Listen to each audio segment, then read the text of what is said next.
Hello दोस्तों, नमस्कार। आज के इस वीडियो में मैथ के क्वेश्चन को सॉल्व करेंगे जो जीडी से संबंधित हैं। आपको हमारा वीडियो अच्छा लगता है तो हमारे चैनल अर्थ क्लास को सब्सक्राइब करें, शेयर करें, कमेंट करें।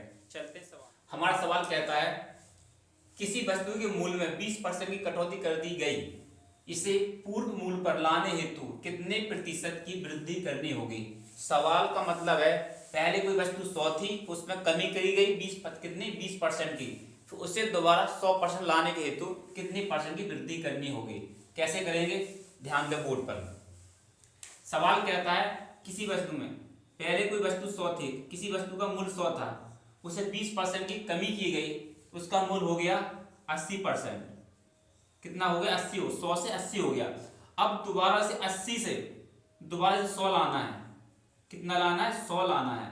सवाल मतलब ये कह रहा है हमारा, मतलब किसी वस्तु के मूल्य 20% की कटौती हुई तो 80 बचा, 80 से दोबारा से 100 लाना है। पहले इतनी कमी की गई 20% की, इससे दोबारा 100 लाना है। यहाँ 20% की कमी की गई है, इसे माइनस में कर दिया। जब भी कमी की, अब क्या होगा, जो भी वृद्धि होगी या कमी होगी इस 80 पर होगी। इस 80 पर मतलब इस 80 से मतलब वृद्धि की जाएगी, 80 पर कमी की जाएगी। अब बोला कितने परसेंट की वृद्धि की जाएगी। अब इसे पूरा 100 लाने हेतु कितना बढ़ाना पड़ेगा, 20 बढ़ाना पड़ेगा। हमने 20 बढ़ा दिया। कितने पर बढ़ेगा, 80 पर बढ़ेगा, तो ये हो जाएगा 80 परसेंट की याद करना है तो इसे 100 से गुणा करेंगे। 100 कर दिया, 20 से कटेगा 80, 4 बार कट जाएगा, और 4 से 25 कटेगा, 4 से 100 कटेगा 25 बार। ये 25% की वृद्धि करनी होगी। कितनी परसेंट की वृद्धि करनी होगी, 25% की वृद्धि। ये वृद्धि है। आप ऐसे समझे सवाल को, कितना सिंपल सवाल है, समझे सवाल को। पहले 100 था, 100 से कमी हुई 20% की, 80 पे पहुंच गया। अब 80 से कह रहा दोबारा 100 लाना है, तो 100 लाने के लिए 100 80 पे कितना बढ़ाएंगे, 20 बढ़ाएंगे। हमने 20 लिखा, 20 बढ़ाएंगे। किस पर, कितने पर, कितना, किस पर, 80 पर बढ़ाना है, तो 80 बटे में आ जाएगा। इसे 100 से गुणा कर देंगे, काट देंगे, कितना हो जाएगा, 25% की वृद्धि करनी होगी, जो हमारे किसमें बी विकल्प में मैच कर रहा है। ये इस सवाल का आंसर है। आप ऐसे कोई वस्तु एरो ट्रिक से समझ लें। 20% की कटौती हुई है, पहले जितनी कटौती हुई उसे लिखेंगे। हमने लिखा 20% की कटौती, 20 को लिखा। कितने पर कटौती हुई है, 100 पर कमी हुई है, तो 100 पे कमी हुई 20 की, कितना बचा 80, 80 लिख लिया। 100 से गुणा कर देंगे, 20 से काटेंगे, 80 कटेगा 4 बार, 4 से 100 कटेगा 25 बार। ऐसे भी हमारा आंसर 25% आएगा। इसे बोलते एरो ट्रिक। जो हमें दिया है पहले 20%, हमने 20 लिखा है, फिर बोला 20% की कटौती हुई है, मतलब 100 आधार हमारा कितना होता है 100, 100 में कटौती हुई 20 की, कितना बचा 80, 80 को हमने इसे 100% मतलब 100 से गुणा कर दिया प्रतिशत ज्ञात करने के लिए। हमने इसे हल किया, कितना आया हमारा 25%। ऐसे सवालों को चाहे तो आप इस विधि से हल करें या फिर एरो ट्रिक से हल करें, दोनों से उत्तर आएगा। चलते हैं अगले सवाल पर। हमारा अगला सवाल है, एक लड़का 16 रुपए प्रति 18 अंडों की दर से खरीदता है और उन्हें 20 रुपए प्रति 22 अंडों की दर से बेच देता है। उसका लाभ या हानि प्रतिशत ज्ञात करें। ये हमारे 4 विकल्प हैं। ऐसे सवाल को कैसे सॉल्व करते हैं, चलते हैं बोर्ड पर। 16 रुपए, उसने बोला 16 रुपए में कितने अंडे खरीदता है, 18 अंडे खरीदता है, वो 18 लिखेंगे। फिर बोला 20 रुपए में, 20 रुपए में 22 अंडों की तरह से बेच देता है। इसे हम थोड़ा सरल कर लेंगे। सरल कैसे करेंगे समझें। 2 से काटेंगे, 2 से कटेगा कितने 8 बार, तो ये हो जाएगा 8 रुपए में। 8 रुपए में कितने अंडे हो जाएंगे, 9। 8 रुपए में 9 अंडे हो जाएंगे। 2 से काटेंगे, हो जाए 10 रुपए में। 10 रुपए में कितने अंडे हो जाएंगे, 2 से काटेंगे 11 हो जाएंगे। 11 का इससे गुणा करेंगे, 11 का इससे गुणा करेंगे, 11 का 8 से गुणा करेंगे, कितना हो जाएगा 88 हो जाएगा। ये हो जाएगा 88 रुपए। अब 10 का 9 से गुणा होगा 90 रुपए हो जाएगा, 90 रुपए।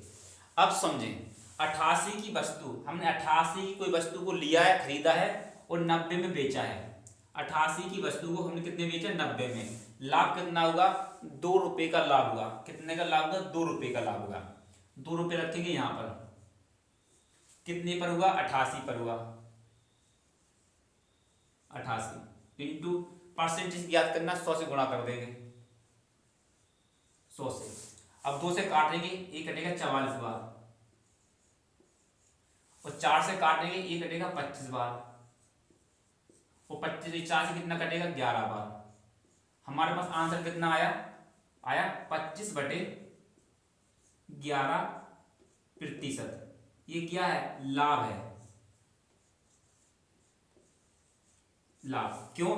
88 की वस्तु को खरीदा, 88 में खरीदा है हमने, 90 में बेचा है, 2 रुपये का लाभ हुआ। इस पर हमारा कितना हुआ? 25/11% का लाभ होगा। 25 बटा, ये लगा 25/11% का लाभ होगा। पहला ही विकल्प हमारा। ऐसे सवाल को क्या करेंगे? कुछ नहीं करना, समझें। जैसे उसने लिखा 16 रुपये में 18 अंडे, हमने लिखा 16 रुपये में 18 अंडे खरीदे गए, ठीक है। फिर बोला उसने 20 रुपये में 22 अंडे की दर से बेचा, हमने लिखा 20 रुपये में 22 अंडे की दर से इसे बेचा गया। हमने इसे सरल कर लिया, 2 से काटा, ये 8 बार कट जाएगा, ये 8 रुपये में 9 अंडे हो जाएंगे। इसे हमने 2 से काटा, ये 10 रुपये में 11 अंडे हो जाएंगे। फिर हमने इसे 11 से गुणा किया, इसे किया हमने 9 से गुणा किया। इतना ध्यान रखें, इसे 11 से किया, कितना हो जाएगा हमारा? 88 रुपये हो जाएगा। 10 से 9 का गुणा हो जाएगा, ये 90 हो जाएगा, 90 रुपये। 88 की वस्तु हमने खरीदी 88 में, बेचा 90 में है, तो 2 रुपये का लाभ हुआ। ध्यान रखें, 2 रुपये का लाभ हुआ। कितने पर लाभ हुआ? 88 पर लाभ हुआ, बटे में 88। परसेंटेज ज्ञात करना है, 100 से किया हमने गुणा, इसे हमने सरल कर दिया, काट दिया। कितना आया हमारा? 25/11, 25/11% लाभ। ये हमारा पहला विकल्प मैच कर रहा है। चलते हैं अगले सवाल पर। हमारा अगला सवाल है, 6 संख्याएं n1, n2, n3, n4, n5 तथा n6 का औसत a है। प्रत्येक संख्या में 5 घटाया जाता है, तो नया औसत क्या होगा? ऐसे सवाल को कैसे सॉल्व करेंगे, समझें। वो बोल रहा है प्रत्येक संख्या, 6 संख्या दे रखी है। मैं कितनी दे रही? 6 संख्याएं हैं, 6 संख्याएं, 6 संख्याएं हैं। इन सब का औसत कितना है? इन सब का औसत हमारे पास 6 संख्याओं का औसत, 6 संख्याओं का औसत है हमारे पास। 6 संख्याओं का औसत, औसत दे रखा हमारे पास कितना? ये दे रखा है, समझें। 6 संख्या का औसत कितना है? ए है। वही सवाल कहता है हमारा, संख्या कौन सी है? n1 है। हमारी संख्या कौन सी है? यहां लिख रहे, एक n1, n2, n3, n4, n5, n6, ये हमारी 6 संख्याएं हैं। 6 संख्या, वो बोल रहा है 6 संख्या का औसत हमारे पास ए है। प्रत्येक संख्या में, उसने बोला है प्रत्येक संख्या में 5 घटाया जाता है। प्रत्येक संख्या में 5 घटाया जाता है। ये प्रत्येक संख्या में 5 घटाया जाता है। जब औसत का सवाल हो, वो प्रत्येक संख्या में घटाया जाए, जोड़ा जाए। प्रत्येक संख्या में, जब प्रत्येक संख्या में, प्रत्येक संख्या में जोड़ा जाए, घटाया जाए, गुणा किया जाए, या फिर भाग दिया जाए, भाग दिया जाए, मतलब प्रत्येक पद में या तो जोड़ा जाए, या प्रत्येक पद में घटाया जाए, या प्रत्येक पद से गुणा किया जाए, या प्रत्येक पद में भाग दिया जाए, तो सीधा औसत पर असर पड़ता है, औसत प्रभावित होता है। क्या होता है? औसत पर असर आता है। अगर वो औसत में घटा रहा है प्रत्येक संख्या में, तो हम सीधा औसत से घटा देंगे। हमारे पास औसत कितना है? हमारे पास औसत है कितना? ए। उसने बोला औसत हमारे पास ए है, तो हम ए है। इसने प्रत्येक पद में से 5 घटाया है, प्रत्येक पद में से 5 घटाया है, सीधा हम औसत से घटा देंगे। औसत से कितना घटा देंगे? 5। औसत से जब हम 5 घटाएंगे तो ये हमारा आंसर हो जाएगा। ये हमारा इस सवाल का आंसर हो गया। सीधा कुछ नहीं करना है, बस इतना ध्यान रखना है, अगर वो प्रत्येक पद में जोड़े तो सीधा हम औसत में जोड़ कर देंगे। अगर प्रत्येक पद में घटाता है तो औसत में हम सीधा घटा देंगे उतनी ही संख्या को। अगर औसत में वो भाग देगा तो हम संख्या में, प्रत्येक संख्या को भाग देगा तो औसत में भाग देंगे। अगर प्रत्येक संख्या में वो गुणा करेगा, अगर वो बोलता है प्रत्येक संख्या में 5 से गुणा किया जाता है तो हम औसत में 5 से गुणा कर देते हैं। ये सवाल का मतलब हमारा मैच कर रहा है, बी विकल्प में मैच कर रहा है। ये हमारा है बी विकल्प। ऐसे सवाल को बस ऐसे सॉल्व किया जाता है। बिल्कुल छोटा सा कॉन्सेप्ट है, इतना समझें। जब प्रत्येक संख्या में या तो घटाए या जोड़े या गुणा करे या भाग दे, हम सीधा औसत में उसी संख्या का भाग दे देंगे, गुणा कर देंगे, जोड़ कर देंगे, घटा कर देंगे, जो भी वो बोलेगा हम वो कर देंगे। हमने लिखा प्रत्येक संख्या में जोड़ा जाए या घटाया जाए, गुणा किया जाए, भाग जाए, तो सीधा औसत पर प्रभाव पड़ेगा। कितने पड़ा? औसत पर प्रभाव पड़ेगा। औसत हमारे पास कितना था? ए था। औसत हमारा कितना था? पहले ए था, तो हमने ए में से 5 घटा दिया। ये सवाल का आंसर आ गया जो हमारे बी विकल्प में मैच कर रहा है। चलते हैं अगले सवाल। सवाल समझ में आया होगा। अगर अच्छा लग रहा है वीडियो लाइक करें, शेयर करें, साथ में हमारे चैनल को सब्सक्राइब भी करें। हमारा अगला सवाल है 2/3, 8/9, 10/27, 32/81 का मासा ज्ञात करें। ऐसे सवालों को कैसे सॉल्व किया जाता है बोर्ड पर ध्यान दें। सबसे पहले हम लिखेंगे भिन्नों का मासा।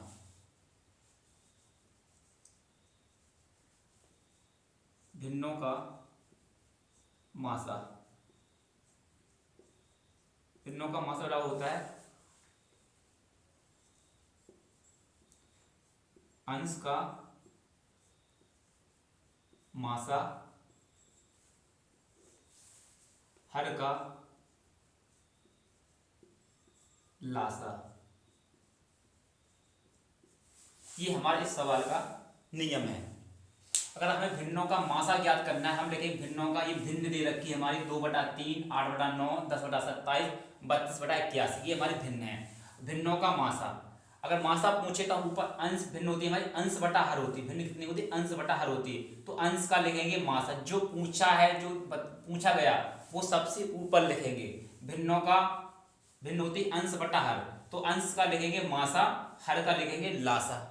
हर का लासा, जो पूछा जाए वो ऊपर लिखेंगे, जो बचा है वो नीचे लिखेंगे। अगर लासा पूछता तो हम लिखते अंश का लासा और हर का मासा। इसमें पूछा गया हमसे मासा पूछा गया तो हम लिखेंगे अंश का मासा बटे हर का लासा। ये इसमें हम अपना मान रखेंगे। समझे क्या हो जाता है? अब देखिए 2, 8, यहां पर लिखा है 2, 8, 10 और 32। आप समझें 2, 8, 10, 32 मासा वो होता है जो सब में कॉमन हो, सब में कॉमन हो। 2 देखो 2 8 में भी है, 10 में भी है, 32 में, इसका मासा मिलेगा 2, तो हम लिखेंगे 2, लिख दिया 2।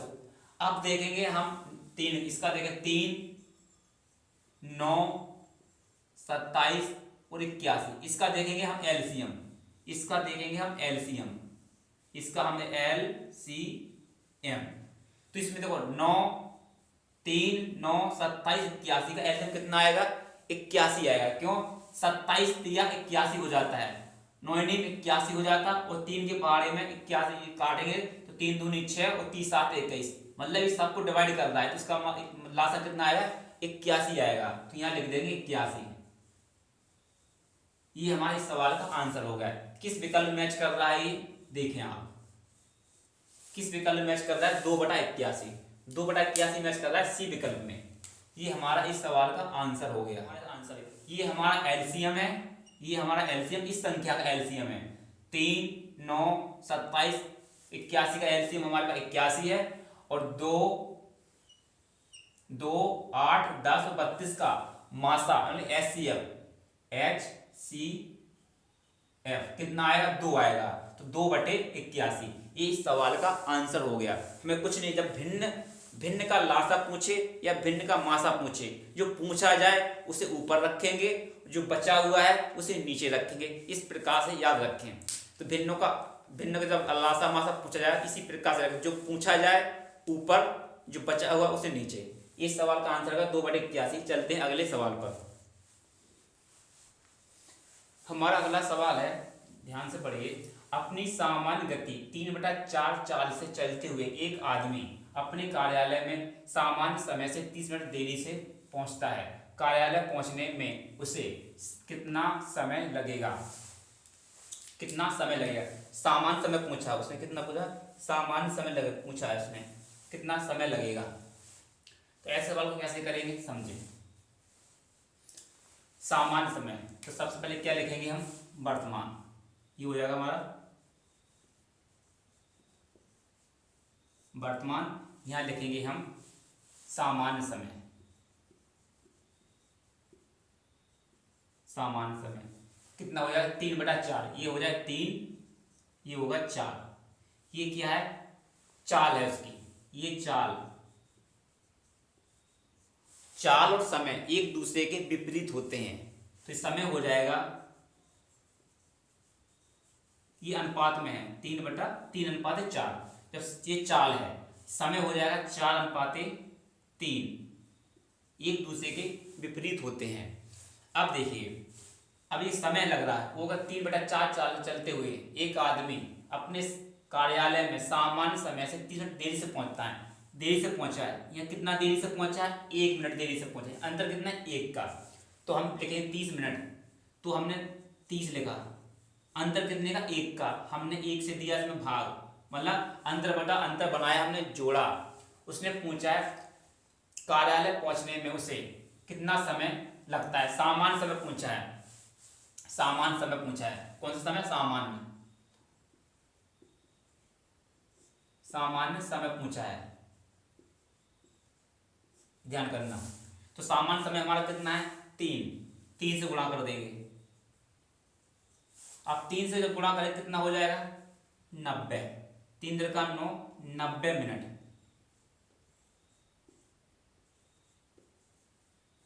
ये इस सवाल का आंसर हो गया, जो हमारे सी विकल्प में मैच कर रहा है। ये हमारे सवाल का आंसर है। समझे ऐसे सवाल को? उसने बोला है अपनी सामान्य गति 3/4 चाल से चलते हुए एक आदमी अपने कार्यालय में सामान्य समय से 30 मिनट देरी से पहुंचता है। तो हमने लिखा वर्तमान और सामान्य। तो हमारी वर्तमान चाल है 3 की, सामान्य चाल है 4 की। जब ये है हमारी चाल का अनुपात, इसका विपरीत होता है समय का अनुपात। तो समय निकला हमारा 4:3, विपरीत चलता है। कितनी देरी से पहुंचा है? यहाँ पर 1 की देरी से पहुंचा है। यहाँ कितनी देरी से पहुंचा? 30 मिनट की देरी से पहुंचा। तो 30/1 मिनट बनाया हमने, अंतर बटा अंतर बनाया हमने, जोड़ा। उसने पूछा सामान्य समय, सामान्य समय से पूछा है। तो सामान्य समय कितना हमारा? 3 है। 3 से किया हमने इसमें गुणा, 3 3 का 9 आया 90 मिनट। 90 मिनट कौन सा आया हमारा? इतनी मिनट देरी से पहुंचा, इसीलिए बोल सकते हैं 1 घंटा 30 मिनट। इसमें सीधा आंसर दे रखा है 90 मिनट। या तो आप ऐसे करें, या फिर कैसे करें, आप दूसरा तरीका भी समझ लें। दूसरा तरीका क्या है समझें। ऐसे सवाल में क्या करेंगे? सबसे पहले हम, उसने पूछा है 3/4 चाल से, हम लिखेंगे 3/4 चाल से कितनी देरी से पहुंचा है? 30 मिनट की देरी से पहुंचा है। ये होगा 30 मिनट की देरी से पहुंचा है। ऐसे सवाल में क्या करेंगे? ऊपर करेंगे इसका गुणा, ये हो जाएगा 3 × 30। इन दोनों का अंतर, इन दोनों का अंतर, अंतर कितने का? 1 का। 1 से देंगे भाग, कितना आ जाएगा? 3 3 का 9, कितना आ जाएगा? 90 मिनट। ये सवाल का आंसर है। आप चाहे पहले पहुंचे या बाद में पहुंचे, दोनों पर लगेगी, दोनों पर लगे। हमें क्या करेंगे? 3/4, 3/4 बराबर कितना लगा? 30 मिनट। या 30 मिनट होता 30, 60 होता 60, बराबर मतलब लिख देते। 3 का गुणा करते 30 से, गुणा करते हमने 3 × 30 लिखा। इन दोनों का अंतर, इन दोनों का अंतर 1 है का, हमने 1 नीचे लिख दिया। अगर 2 होता तो 2 लिख देते, 5 होता 5 लिख देते। इसका कर दिया, 1 का दिया भाग, भाग देने से अंतर कोई फर्क पड़ेगा नहीं। 3 का 3 का 30 से गुणा किया, आया 90 मिनट। इसका आंसर हो गया। उसने पूछा सामान्य समय पूछा है, कार्यालय पहुंचने में उसे कितना समय लगता है, वो भी सामान्य समय पूछा है। तो हमारा सामान्य समय कितना आया? 90 मिनट की देरी से 90 मिनट उसे समय लग जाएगा। इस सवाल का आंसर है, जो हमारे सी विकल्प में मैच कर रहा है। इस वीडियो को यहीं समाप्त करते हैं। अगर आपको हमारा वीडियो अच्छा लगा हो तो हमारे चैनल अर्थ क्लास को सब्सक्राइब करें। हमारे इस वीडियो के माध्यम से आपको ऐसे छोटे छोटे वीडियो दिए जाएंगे जो कॉन्सेप्ट के साथ दिए जाएंगे। अगर आपको वीडियो अच्छा लगता है तो लाइक सब्सक्राइब जरूर करें। मिलते हैं अगले वीडियो में। वीडियो देखने के लिए आप सभी को धन्यवाद।